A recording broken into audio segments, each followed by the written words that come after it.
Mga ka-food park, ready na ba kayo sa pinaka-astig na sapin-sapin? Today, gagawa tayo ng red velvet sapin-sapin, matingkad na pula, creamy layers at sobrang sarap sa bawat kagat.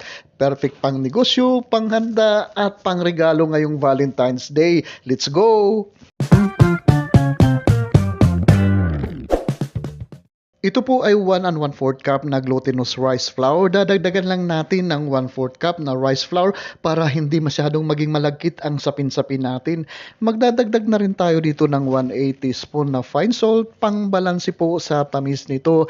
At para mas creamy, 1/3 cup na powdered milk ang idadagdag natin dito. At imikos-mikos lang natin sandali mga insan bago po natin idagdag ang 200 ml na coconut milk. Dito mas maganda sana ang fresh kakanggata ang gamitin natin para mas malasa ang ating kakanin. Isunod naman natin ang 300 ml na condensed milk at ito ang magpapatamis sa ating sapin-sapin. Haluin lang natin ng maigi hanggang sa wala na tayong makitang lumps sa ating mixture hanggang sa ma-achieve po natin ang isang smooth na butter na kagaya nito. Ngayon naman po ay hahatiin natin ang ating mixture into 2 equal parts at ang isang parte ay plain lang ang kulay at ang isa namang parte ay maglalagay po tayo ng red food coloring. Kailangan maging matingkad na pula ang ating mixture dito para maging Valentine's talaga ang dating nito. Ipapakita ko sa inyo ngayon kung paano ko ina-assemble ang ating sapin-sapin, pero bago ang lahat, i-lightly grease muna natin ang ating molde ng vegetable oil para mas madali ma-unmold ang ating sapin-sapin kapag ito po ay naluto na. Panoorin nyo na lang po kung paano ko po ibinubuhos ang ating mixture dito. Ito na po yata ang pinakasimple, pinakamadaling gawin na sapin-sapin kasi iisang lutuan lang po ito at may alternating layer na po ito.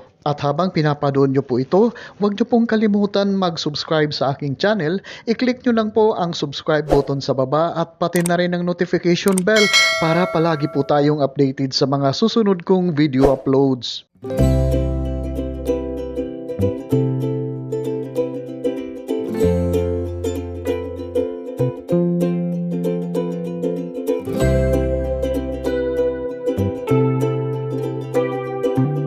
Guys, kung nandyan pa po kayo nanonood, paki-comment nyo naman po kung saang lugar kayo nanonood para alam ko kung hanggang saan nakakarating ang mga video recipe ko. At randomly, mag-special shoutout po ako sa inyo at ang lugar nyo sa susunod kong video uploads. At kung meron po kayong mga comments or kung meron po kayong mga request na recipe, paki-comment nyo naman po sa baba at sisikapin natin na tugunan ito.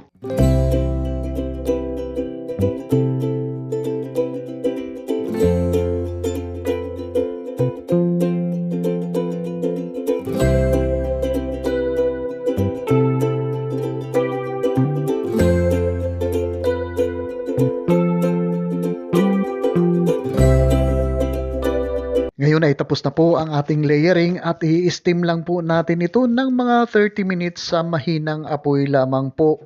At ito na po ang ating napakaganda, napakadaling gawin at napakasarap na sapin-sapin. Kung mapapansin nyo po, medyo closer ang layering natin dito. Kung kayo po ang gagawa, huwag nyo pong pagdikit-dikitin o i-closer ang ating pag-layering po dito para mas maganda ang kalalabasan ng ating sapin-sapin. Pero okay na rin po ito. And now it's ready to serve!